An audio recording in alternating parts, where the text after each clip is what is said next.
has taken over. Let's go. It's Ferrall. Coast to coast. Steaks, chicks, stacks. You and I are going to make a lot of money. It's Ferrall, coast to coast.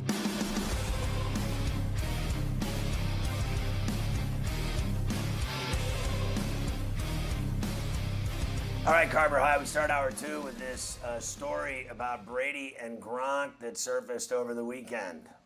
Yeah, so this is during the UFC fight on Saturday night. The Gronks have the alternate broadcast. It's kind of like, Scotty, like the Manning cast, but for UFC. Right.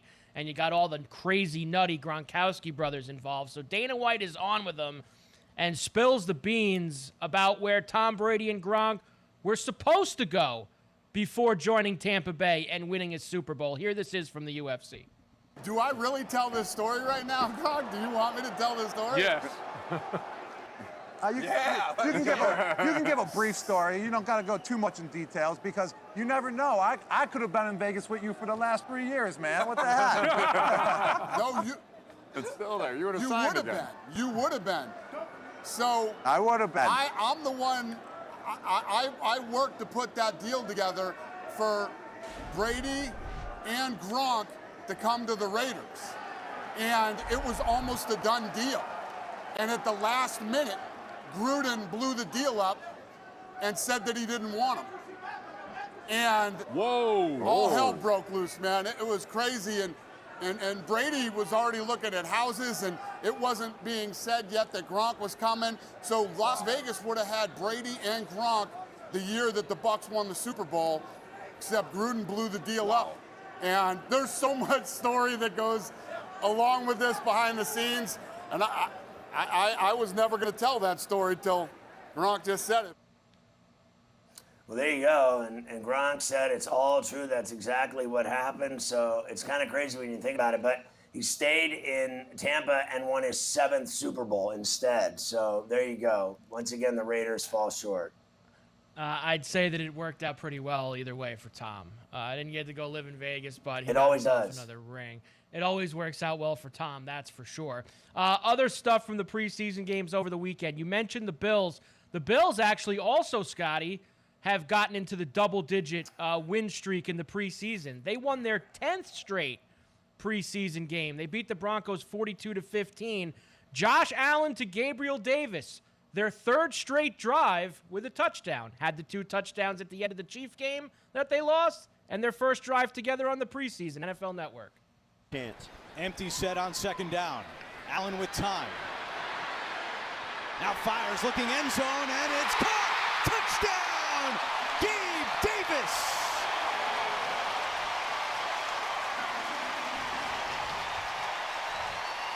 A 28-yard strike from Josh Allen to Gabe Davis.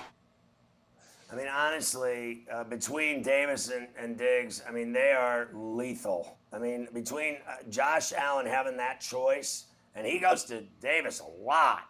And he's got to get Stephon his targets. But between the two of them, I mean, honestly, it's almost like good luck trying to stop that offense. They are very dangerous. And hopefully that's it for all those guys until week 1 against the Rams. Put them in the bubble wrap, Scotty, get them in the cupboard, and get them ready for week number 1. Lions beat the Colts. Chiefs beat Washington 24-14. It is amazing, Scotty, how all these teams are different on how they treat their starters and their stars. Most of the quarterbacks did not play this weekend. You heard Josh Allen throw one. Mahomes stayed in there into the 2nd quarter, and he had 2 touchdown drives, Scotty. So it is kind of strange how everybody does things a little bit differently. Reed wants to play Mahomes. He plays him, and he produces. The Steelers beat the Jaguars 16-15 on Saturday night. Mason Rudolph threw the game winner, Scotty, again. So 2 weeks in a row, the Steelers pulling it out in the final seconds. This week it was Rudolph to get the lead. Kenny Pickett, though, did play with the starters like Tomlin wanted. Only at the end of the first half, he had a touchdown right before halftime. Here's Pickett, Scotty. Made the most of all the time he was out there. always have to want the ball in your hands, and I think the gamer in me comes out in those moments. I like having the ball in my hand. I think we have great players around me, so you're definitely in a good position to be with on this team in those kind of moments. Did you think you were going to play more? Were you surprised when you just played the 2 series? And No, I mean whatever they tell me to do, I'm going in there and playing. So they said you're up. I was happy. I went in there. They're like, all right, you're done. And that's what it was. So. Happy with how I played and how we moved it as an offense. Like I said, there's some things that we want to clean up and watch the film, but definitely good to build on. Is it hard not to think about 1, 2, or 3? That's your question, man. You can't get away from that one. Nah, man. I'm not the only one asking. Yeah, I answered already. I told you, man. I go out there and play. That's it. I don't think about it. I'm a football player. Whatever number they have me as, I don't care. I'm gonna go out there and play every single time as hard as I can. So that's really it on that one.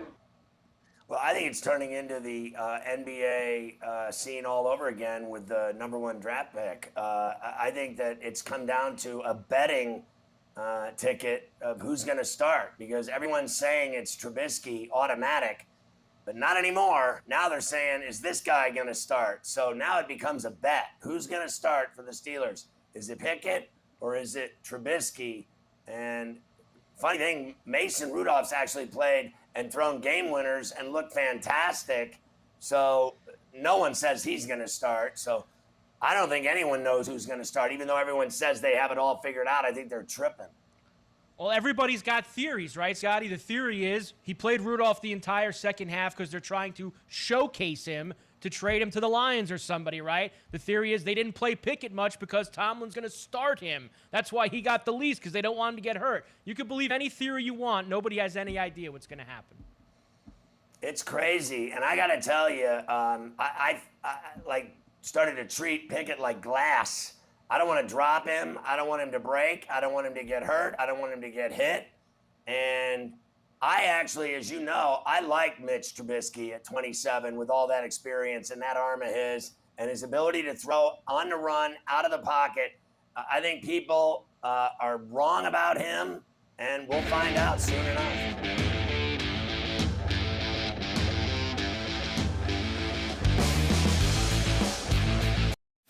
Ferrall, coast to coast. Pickett was the only quarterback selected in the first round for a reason.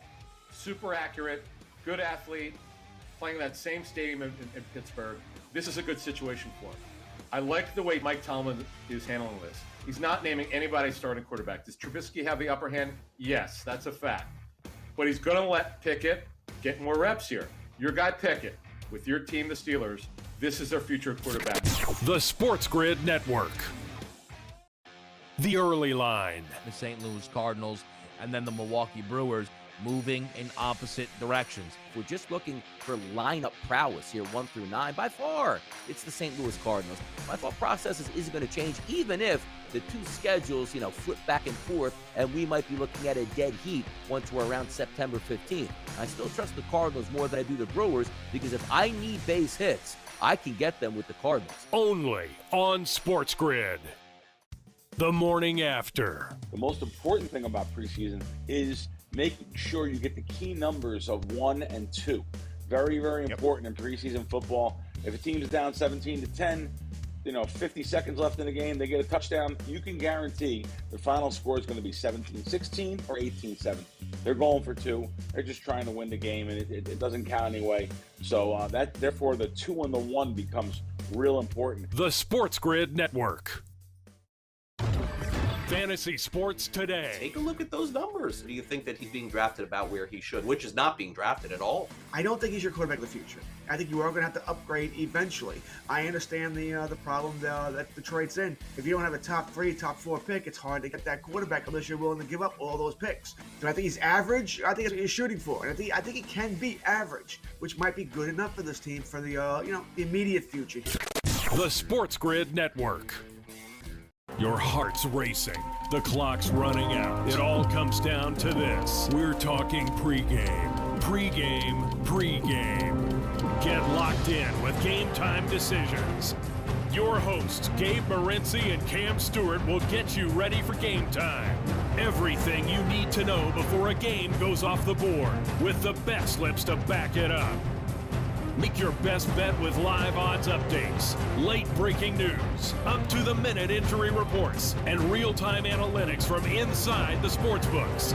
All the odds, all the action, from sports wagering insiders and industry pros like Die Rightside, Cam Lou, Cousin Sal, the Pro Football Doc, Dr. Dave.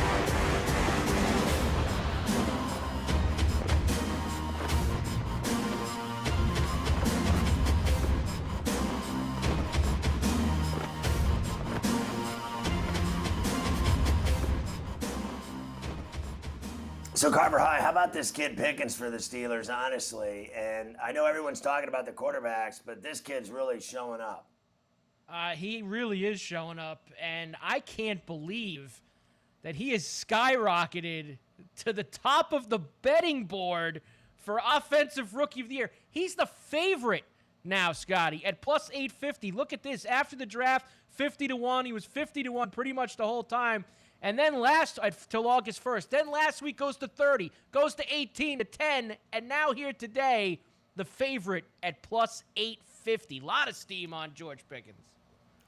Well, I mean, obviously, if he's going to get that award, he's going to have to put up big numbers, and they're going to have to throw it to him a lot, and he's got to catch all of those passes because I think it's just insanity to start throwing around awards in the preseason for who's going to be the Rookie of the Year in the NFL offensively. I think it's just stupid.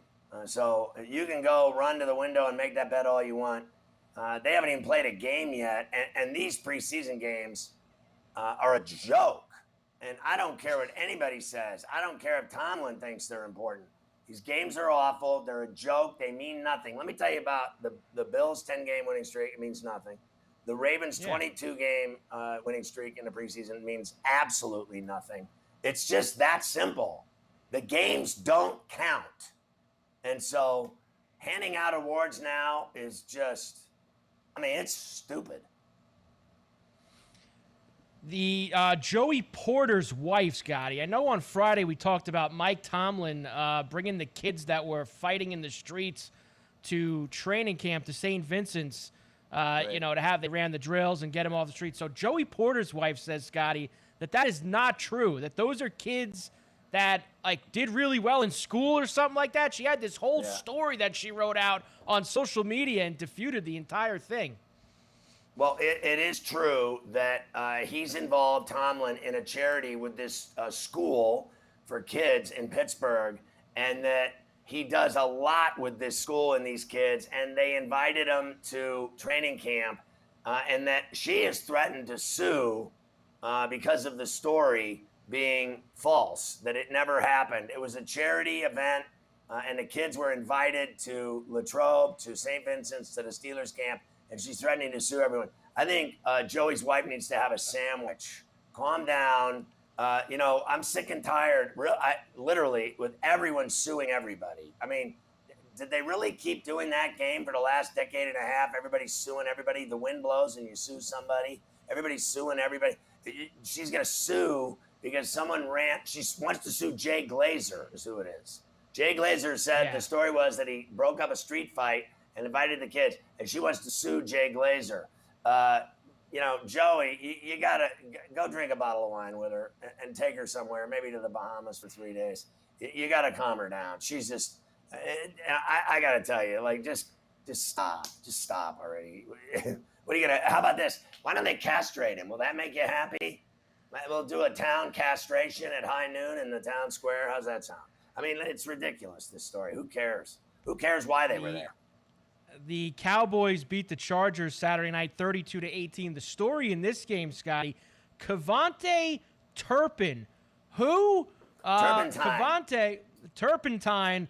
He was released from TCU 4 years ago, Scotty, because of assault charges that he had. In the last 4 years, the Fan-Controlled Football League, Europe to play for the Warclaw Panthers, the USFL with the New Jersey Generals, and then Saturday night with the Dallas Cowboys. How about a 98-yard kick return for a touchdown, and then followed up with this, an 86-yard punt return for a touchdown on NFL Network?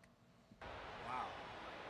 Not only is it high, it is far, and Turpin makes one man miss. Let's see what kind of magic he has again. Turpin Jitterbug. Turpin. Can he do it again? Cavante Turpin. Gone. Touchdown Cowboys. 72 yards. Well, you just made the team, son. That's that. You Yeah. run back 2 kicks at 90 yards in a preseason game. That's it. You're on the team. They just cannot cut this guy. We always say preseason games don't matter. They do matter for guys like Cavante Turpin. When you show out like that on Saturday night and that kind of speed and those kind of moves, they're going to find room for you on the football team. All right, and the much-hyped video board at SoFi, Scotty, not a good scene during that Cowboy-Charger game. Big fail on Saturday night. Raiders beat the Dolphins 15-13. You sent me this note, and it's a good one. I love it. Derek Carr, most wins as an underdog since 2014. What are the Raiders week 1, Scotty, when they go to take on the Chargers at SoFi? They're an underdog, 3.5 points. Look out, baby. Derek Carr. Is there anything worse than the hook on the 3-point spread? The 3.5 every NFL game. It's enough. It makes me, I have to see a shrink over it, that 3 and a hook. Yeah, always scary when you see that. I'll give you a little taste. I'm on the Raiders week 1 against the Chargers out at SoFi. Raiders, Raiders traded Nick Mullins to the Vikings, one of their backup quarterbacks. The Panthers made it official today, Scotty. Baker Mayfield will be the starter, as we anticipated, so he will play week 1 against his former team in Carolina. Nobody ever thought that Darnold was actually going to beat him, right, Scotty? I mean, that was never actually going to happen. Well, look, I mean, I don't think that they have a bad situation there. I think it's bad for Corral that he busted his foot, but I think it's pretty simple. It's Baker and Darnold, and here's the deal. I'm glad they just made it official and announced it, got it over with, unlike the Steelers and Tomlin dragging it out and playing this game, and everybody's jonesing for who's going to start and all the rest. I like the fact that Rule finally did something like an NFL coach and just got it over with. Corral, as you mentioned, left that game. Liz Frank, broken foot, done for the season for the Panthers. Bailey Zappi looked good for the Patriots. Patriot rookie wide receiver Tyquan Thompson had a collarbone injury. 8 weeks, finished. Panthers take Shaq Thompson off the PUP list. Packers beat the Saints 20-10. Stunning, Scotty. Michael Thomas hurt again. This time, a hamstring issue for Thomas, who is never healthy. He hasn't played in like 2 years, so now he has a hamstring issue as well. So I just feel like he'll just never amount to anything again. Am I crazy? Like, what? The guy I don't disagree with you. Plays. Yeah, no, I think you're right up the alley there. Packers have tackled David Bakhtiari off the PUP list. Quincy Williams of the Jets fined for a hit in last week's game. We're finding guys for preseason games now. Rams rookie offensive lineman Logan Bruce finished. Torn ACL and MCL. They're going to put new grass in at Soldier Field. It's going to be installed before the home opener with the 49ers. And I heard, Scotty, that final push was made because they heard all of Harrow's sports minutes about Soldier Field last week, because that Harrow was all over the Soldier Field grass, and they made it happen. Tremendous job by Rick, as always, here on C2C. The Trey Lance rookie card goes for $132,000, Scotty. $132,000 for the Trey Lance rookie card. Better hope he's good. I mean, that's when you know you got FU money laying around, right? When you're buying rookie cards for $132,000. The Rams, Bills, and Packers are among the favorites to sign Odell Beckham Jr. Let's make it real simple for everybody. It's going to be the Rams or the Bills. It's not going to be anybody else. Stay home in L.A. or go play with his boy Vaughn up in the Bealo. That's that. I don't see him going anywhere else besides those two places, Scotty. That's it for me. I think that he could go to Buffalo and great things could happen, but I think he owes the Rams what they've done for him, and he went and got a ring out of it and got injured in that game. I think he owes the Rams. And the Rams could absolutely win again. Stafford stays healthy, and they add him to the mix. They can win. All right, we'll come back. One more preseason game for Week 2 tonight, and then we'll get into the baseball from the weekend, Scotty. So a lot more to do on Coast to Coast when we come back. Who would watch that game besides Mafia when the Mets and Yankees are playing? I don't know.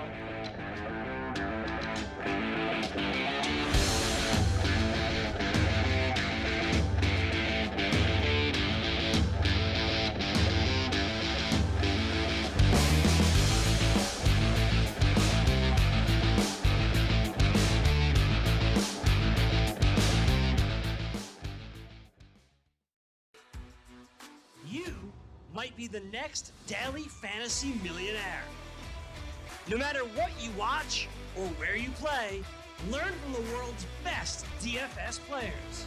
Lineup building tools, expert projections, and advanced stats change the way you play the game. Dominate the competition. DailyRoto.com, the player's choice. The early line. This was a surprise to me. I was anticipating a much harsher ruling on Deshaun Watson. It's hard to view this as not a win for the Deshaun Watson side of things, Donnie. They lost big time on this overall result, Kevin. There is going to be moments where other players in the NFL mess up. The precedent is set here that the NFL not too serious about stuff like this. Only on Sports Grid. The morning after. How would you try to fix what is happening with the Yankees currently? I personally don't think it's time to smash the panic button yet. Something Aaron Judge said the other day, better to go on a run like this now in mid-August when you have a bit of a cushion in the division than when you're right about to go into October or when you are in October. They have the experienced veterans who have been there before. They have the youthful talent, but you got to get hot at the right time. You got to lean on depth in the pitching staff. The Sports Grid Network.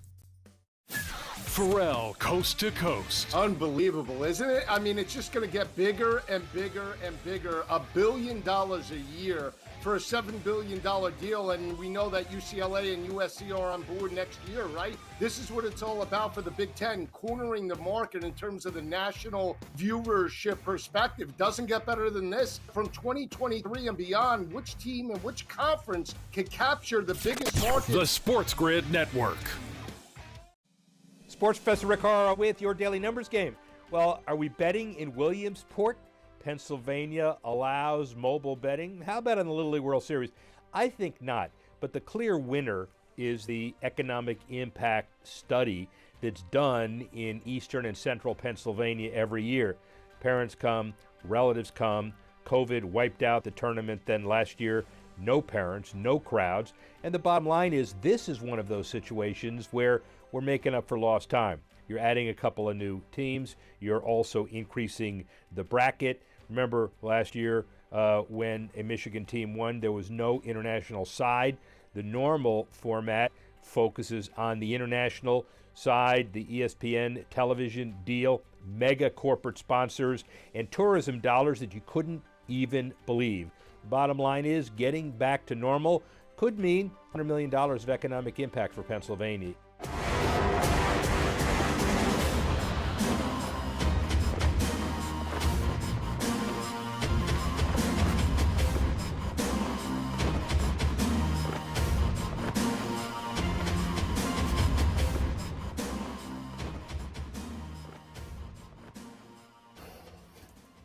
I don't know if they're going to still have it up there for tonight's Jets game and the Meadowlands in East Rutherford, Carter High. But if you noticed last night in the end zones for that Giants game, they actually, against Cincy, you saw the end zones, right? They said one end said at Sports Grid, the other end zone said at Sports Grid TV, which I thought was great. Instead of, Jets and Bengals or NFL, it just promoted Sports Grid and Sports Grid TV. I just think Rebecca's done a fabulous job of, product placement right there, inside like an NFL stadium. Genius.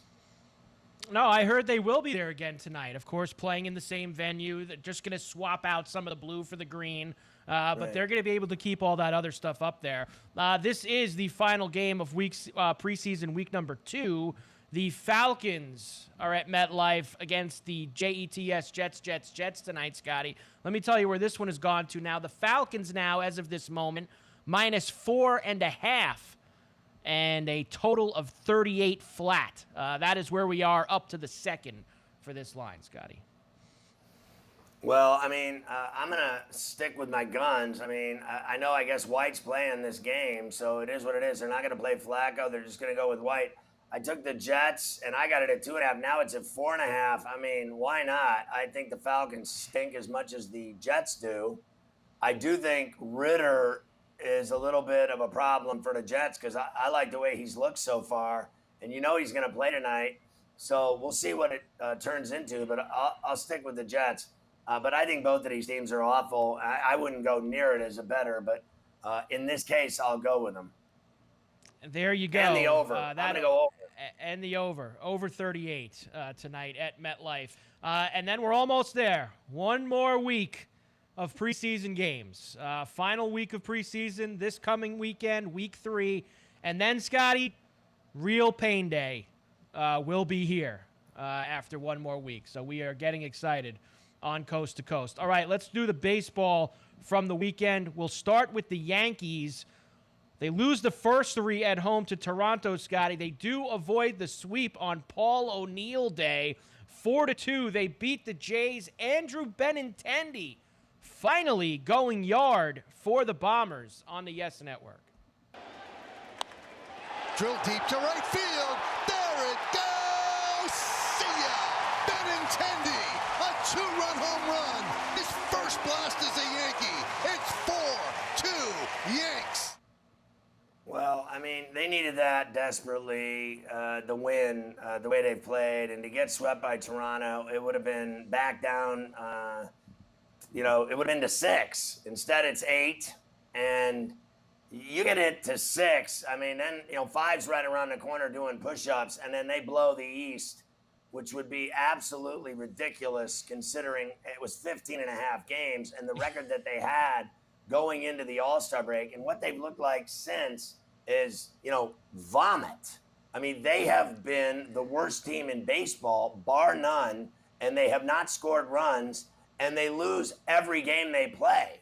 So to see them finally win a game because Benintendi started hitting the ball, look, we all know Benintendi's a contact hitter, a 300 hitter. He's not a home run hitter, but the guy can definitely rope it, and he can also play defense. He's a good outfielder, so I like the kid, and if he gets going with that bat, I mean, think about this. Like, you remember when Mattingly, he was always a 300 hitter, contact hitter. He always drove the ball into the gap, and he just constantly got on base. That's Benintendi's game. Either getting on, he's got such a great eye, he'll get on with a walk or he'll get on with a hit. The guy just gets hits. He's like that Merrifield guy even in Kansas City, constantly getting hits. And people think he's this little nobody, but the guy was a 300 hitter always. And that's what kind of Benintendi is. If he gets hot, he could carry him with his bat because nobody else is hitting. They needed that yesterday like nobody's business. The first 3 games were ugly, Thursday, Friday, and Saturday. It was embarrassing. Really bad. Just nothing going for them offensively in any of those games against Toronto. We did have a little bit of a spark from the Yankee bench yesterday, Scotty. Jays starter Alek Manoah hit Aaron Judge on the elbow for the second time early in the game. Did you see Cole, Scotty, jump over the top rail of the dugout and start yelling at Manoah, giving him the business? Problem is, he didn't go past the Audi sign on the field. Alek Manoah says, next time come past it, and we'll see who's tougher. Here he is. Been struggling with my sinker for about 5-6 starts now, and I made a pitch and obviously hit Judge, and obviously I looked at him and I said, man, I'm not trying to do that, and I think he understood that, and I think if Garrett wants to do something, he can walk past the Audi side next time. Listen, I have to say, I think Ace Ventura is a P. I really do. Yes, he's I do too. Pounding the dugout roof on Saturday because they're booing him out of Yankee Stadium.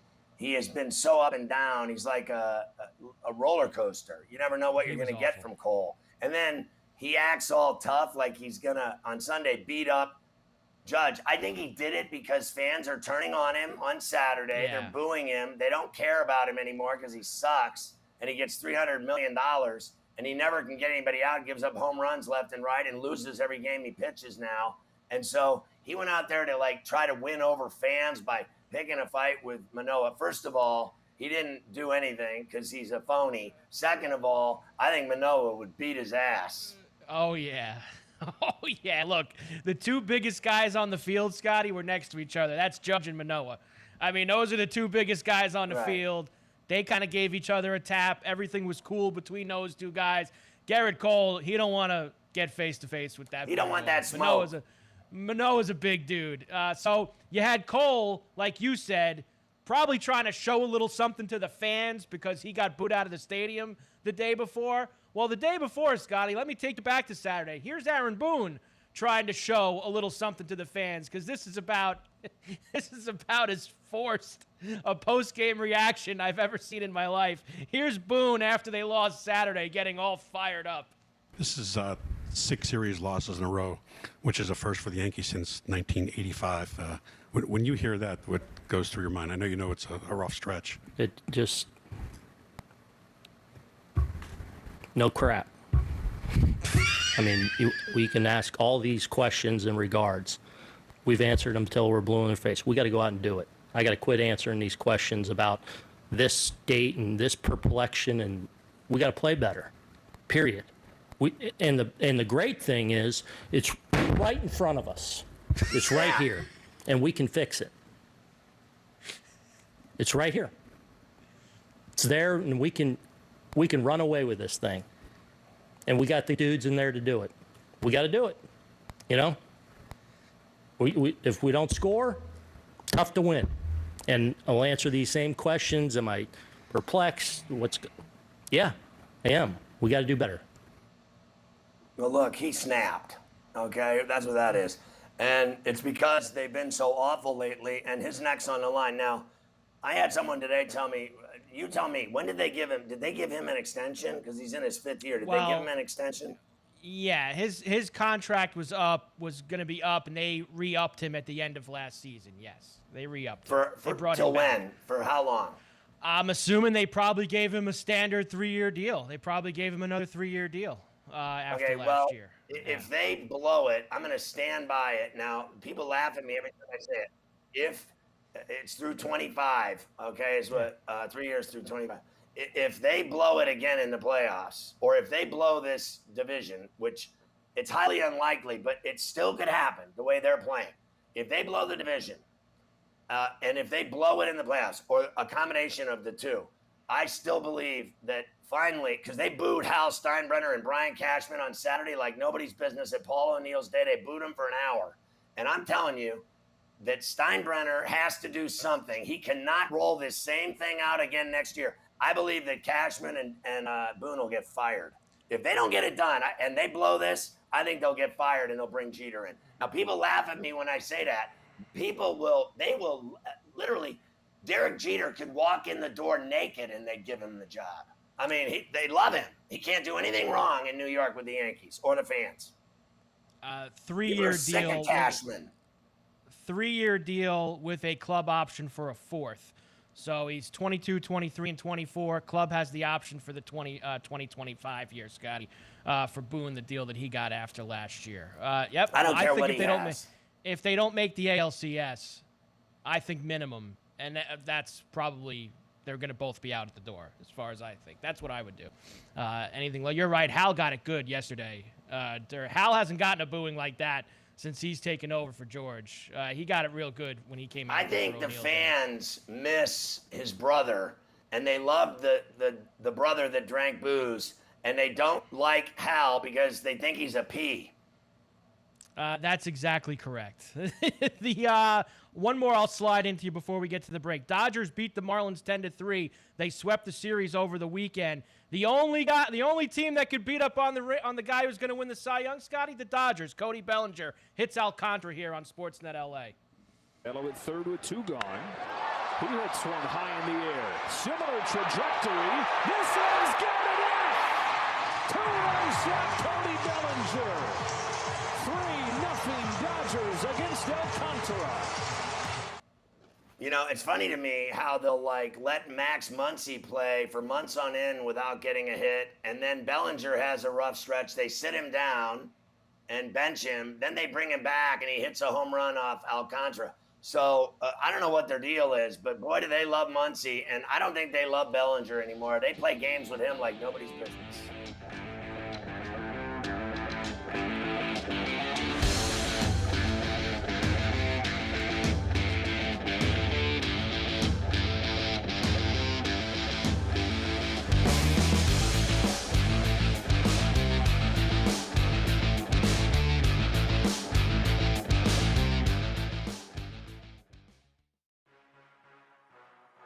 Sports Grid your 24/7 sports wagering network. They play less games. The early line. Take a look at the top 4 seeds here in the Big Ten. They're going to play less. Rodgers and the morning Russell after. Wilson. We saw movement in the marketplace like Fantasy sports the today. Cleveland Cavaliers are a little thin as well. Newswire. Minus 160 favorite on the money line today for Arizona. Ferrall coast to PPG, coast. that's where they win cups. They win Stanley Cups over there.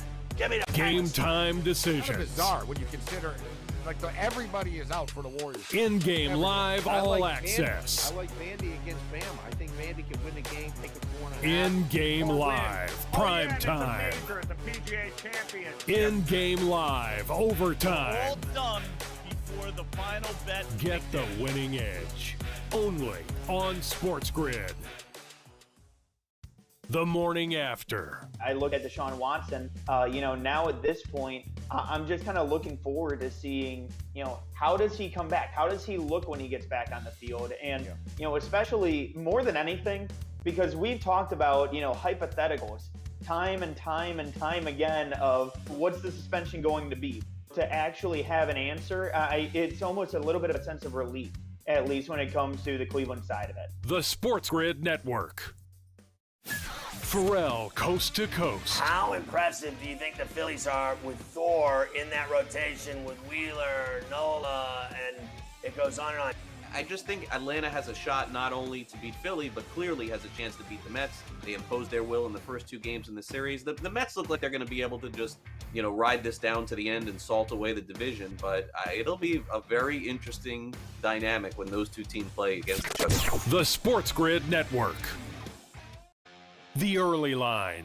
Let me help you, NCAA.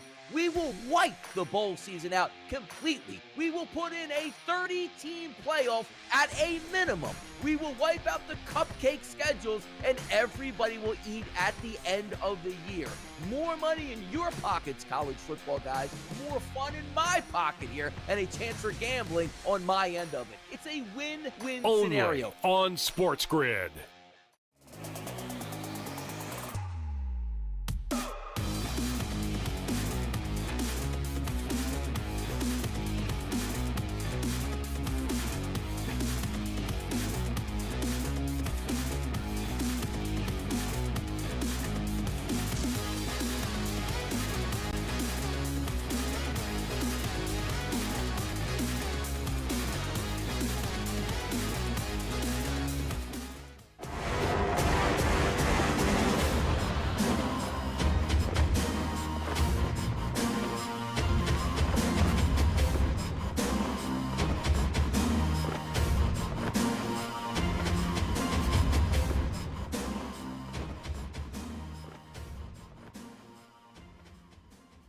Our baseball insider on Sports Grid and Coast to Coast is my dear friend Bob Nightingale, who's been on my show for several decades talking baseball. He's as good as they get. And Bob, I got to tell you, I thought your article on Tatis was just fabulous. I just want to give people a little taste of it here. What we know for sure is that Tatis cheated. His image is ruined and his young career disgraced. There are those who have actually asked whether this will damage his Hall of Fame chances. Are you kidding? Aside from the fact that he's never even played a full season, Tatis could win multiple MVP awards 10 years in a row, lead the Padres to multiple World Series titles, and he probably ain't going to Cooperstown. If Bonds, Rodriguez, Ramirez, Palmeiro aren't in, this guy's only chance of walking into the Hall of Fame is buying a ticket. He cheated, he was caught, and he may have just cost his team a chance to make the playoffs. And it goes on, and it says it won't matter if Soto doesn't hit another home run, Bell doesn't get another hit, or Hader doesn't get another save. There's only one guy who's going to be blamed, Tatis. He will have to live with the guilt the rest of his career. Wow. I mean, it was just fantastic reading.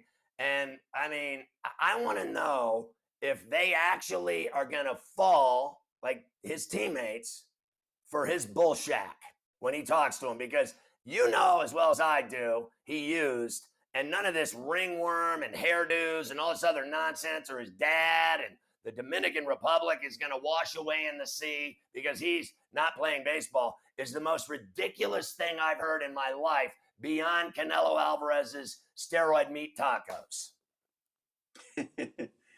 Yeah, I mean, he's had a nice little start to his career, but he's been hurt all the time too. He's missed half the time, and hey, teammates have not cared for him. It finally came out. When he got popped for the PEDs, I never seen a GM and his teammates turn on a guy like this. Almost echoing what Manny Machado did last year when he says it's not about you, screaming at him in the dugout. So he's got a lot of making up to the team. He still hasn't talked to his teammates yet. He finally talked to the GM, AJ Preller, talked to the owner on Saturday, Peter Seidler.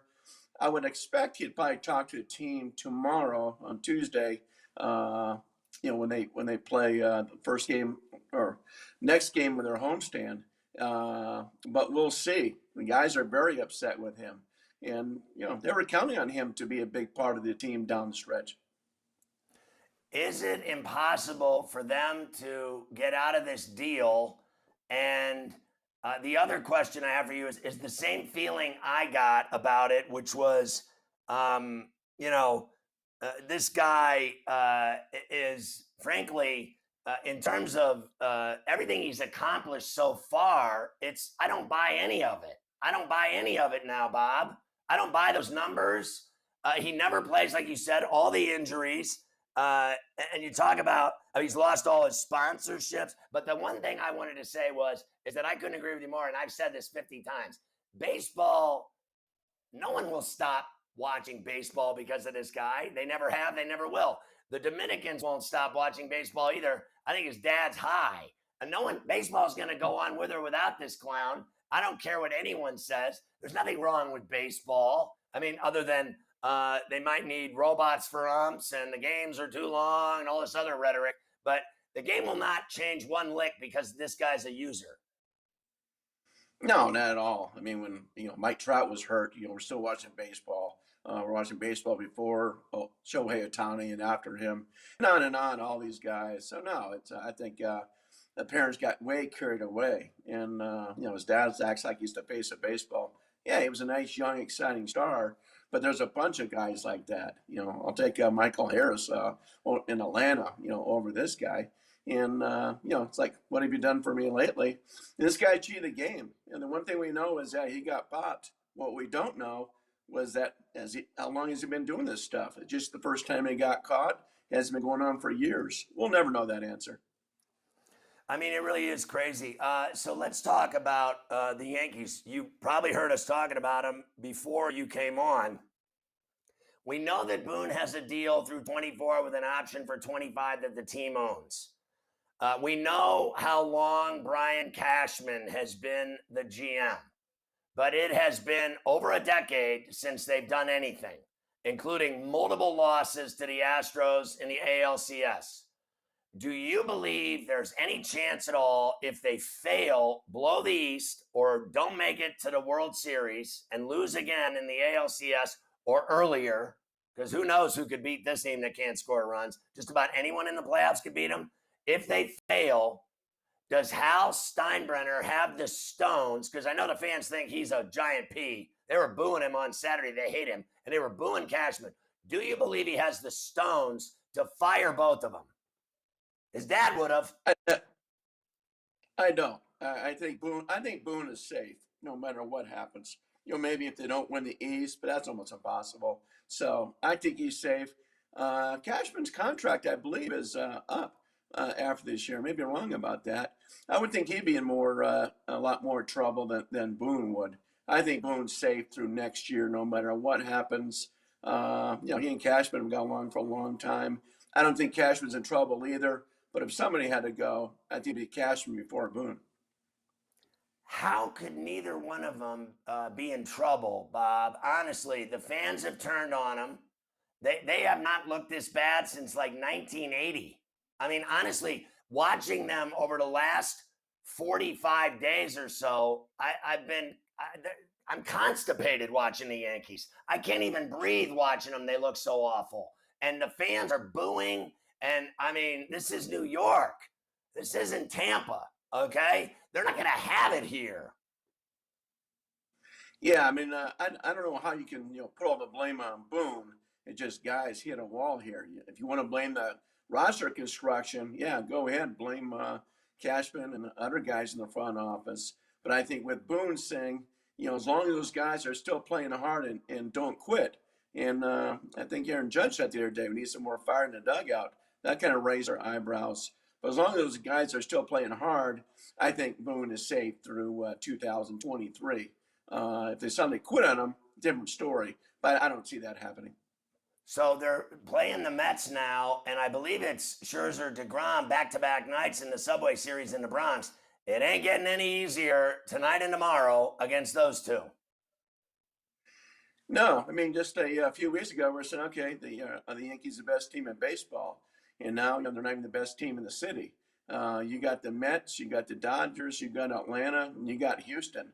So right now, the Yankees by fifth best team at best. So yeah, we'll see what they do against these two stud pitchers. No one's doing much against them at all. It'd be fabulous if it was flip flop. If these games were at Citi Field, the Mets home ballpark, I think those fans would go crazy and have a lot of fun there. So let me ask you about the Mets' performance in that game with Canna hitting those bombs and that game winner in Citizens yesterday. My buddy bought them when they were down in the ninth in game at plus 410 to win the game, and Canna hit it, and they won the game with an in-game bet. That takes some serious stones to bet on them after they took the lead on that home run, the Phillies, and then the Mets stole it. What did you think of that performance this weekend by the Mets in Philadelphia? Yeah, strong performance, particularly coming back when they were down by 3, what was in the 7th inning and coming back. Hey, David Robertson just had a 6-out save the night before, so it was a little gamble to send him back out there. I think if you want to blame someone on the Phillies, it's like, okay, I know they've had injuries to the bullpen, but maybe not do that. Not, he's getting up in age too. It's like that might have not been the smartest thing to do. But yeah, for the Mets, they've been resilient all year long. I mean, here comes Atlanta. I mean, Atlanta is a better Atlanta team than a year ago, and they're holding off that charge. They still got 3 more games left in Atlanta before the end of the season. But it's a fun race, two powerhouses. So right now, the Phillies would play the Cardinals, is what they were telling me today on this show in the playoffs, unless I'm mistaken, because I'm mistaken 30 times a day, as you know. But do you like the Cardinals over the Phillies in a series? I do. The Cardinals I just saw them over the weekend. They're sneaky good. I mean, Wainwright, I think a lot depends on Wainwright. I mean, sometimes it looks like a Cy Young winner. Sometimes it looks like a 41-year-old. But as long as he's strong, you go him with Miles Michaelis. He's been very good. And the new Yankees, I mean, they got a new Cardinal, Jordan Montgomery from the Yankees. I would take them over the Phillies and the Padres. So right now it's 3 versus 6 in the playoffs. So if it would be Atlanta hosting, it'd be the number 4 team if they get the wild card spot against a 5 team. So yeah, right now you're right. It'd be the Phillies, or we'll see what happens with the Padres that first round. Well, let me ask you what you thought of Dustin May's return to the bump. I mean, what a performance by that guy after Tommy John. He was lightning the other day. Yeah, it's amazing to see what he's done, and that's a big boost to the Dodgers. They could use him. You wonder about that Dodger rotation. I mean, a lot of young guys. They can Tony Gonsolin do it. Tyler Anderson. He's not young, but is he going to really scare you? I think they need Kershaw to come back in May, even though he's young too. He's got some nasty stuff. They don't have Walker Buehler. And a lot of questions at the back end of that bullpen. I mean, Craig Kimbrell has been shaky all season long. So I think as great as the Dodgers are, I think they could be right for the taking in the postseason. So you're telling me that Bruce Bochy is the hot ticket right now for getting another gig as a manager after he walked away from the game, that teams are interested in Bochy again? Yeah, I mean, I know very high on the Los Angeles Angels list. Texas Rangers have brought him up. We'll see about all these other openings too. He'd like to get back. He left just because he thought it wasn't going to work with the new front office he was used to Brian Sabian. So he turned on the Padres 3 times a couple years ago and kind of said, I wonder if I should have done that or not. It was during COVID. He had promised a family he'd take a year off. Now he feels refreshed. So he'll go in the Hall of Fame a year from now if he doesn't manage next year. But I think he wants to get one more run. Like Dusty and like Buck, it's obviously working for guys a little bit over the rainbow in age. They're, if you ask me, they do a better job of managing than most of these young guys. Oh, absolutely. I mean, they get all the same information as the young guys, but they'll go off script. They're watching the game with their eyes. I remember a year ago or so, Dusty Baker left, 2 years ago, left Zach Greinke in the game, even though started to struggle, figuring Greinke was better than anybody in the bullpen. And when it worked, people were acting like he was Connie Mack. It was like unbelievable. And but yeah, these guys have a good feel for the game, and I think that's what makes Showalter so successful in New York. He's a veteran, he's got the experience, and he's still he's got the analytics on the side too. Right. But he's managing the game, from his own eyes, not from what's written down on a computer spreadsheet. I love it. Bob, great stuff. Great article on Tatis. Thanks for coming on Coast to Coast. We'll catch up with you, my man. Enjoy the Mets-Yankees game. I know you'll watch. I will. Thanks, man.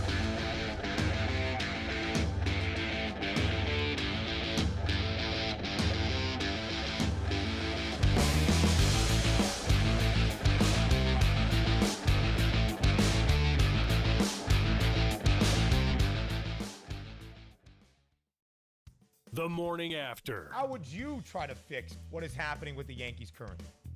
I personally don't think it's time to smash the panic button yet. Something Aaron Judge said the other day, better to go on a run like this now in mid-August when you have a bit of a cushion in the division than when you're right about to go into October or when you are in October. They have the experienced veterans who have been there before. They have the youthful talent, but you got to get hot at the right time. You got to lean on depth in the pitching staff. The Sports Grid Network. Fantasy Sports Today. Chris Olave can give you a lot. Chris Olave is a very polished wide receiver, great route runner, great speed, great hands. He is NFL ready. This guy is just ready, hit the ground running. I think Drake London will go and get a little bit more buzz because of where he was selected. And people say, oh, he's the only guy there. Yeah, he's the only guy there, but it's the island of misfit toys in Atlanta. So you have to understand that. Whereas you have Winston, you have Michael Thomas, you have a more complete offense. The Sports Grid Network. The early line. This was a surprise to me. I was anticipating a much harsher ruling on Deshaun Watson. It's hard to view this as not a win for the Deshaun Watson side of things, Donnie. They lost big time on this overall result, Kevin. There is going to be moments where other players in the NFL mess up. The precedent is set here that the NFL not too serious about stuff like this. Only on Sports Grid. You might be the next daily fantasy millionaire. No matter what you watch or where you play, learn from the world's best DFS players. Lineup building tools, expert projections, and advanced stats change the way you play the game. Dominate the competition. DailyRoto.com, the player's choice. Sports Grid, your 24/7 sports wagering network. They play less games. The early line. Take a look at the top 4 seeds here in the Big Ten. They're going to play less Rodgers and the morning Russell after. Wilson. We saw movement in the marketplace like Fantasy Sports the Today. Cleveland Cavaliers are a little thin as well. Newswire. Minus 160 favorite on the money line today for Arizona. Farrell Coast to TBG, Coast. that's where they win cups. They win Stanley Cups over there. Give me the Game Penguins. time decisions. Kind of bizarre when you consider everybody is out for the Warriors. In-game live all like access. I like Vandy against Bam. I think Vandy can win the game, take a 4.5. In-game live, prime time. The PGA champion. In-game live, overtime. All done before the final bet. Get the winning edge. Only on Sports Grid.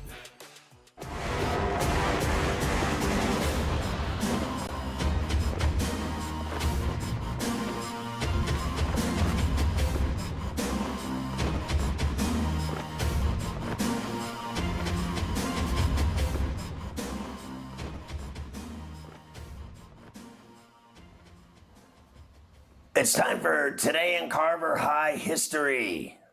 Let's go. 1965, Juan Marichal thinks Johnny Roseboro throws too close to his head when returning the ball. Sandy Koufax and attacks the Dodger catcher with his bat. Remember that one, Scotty?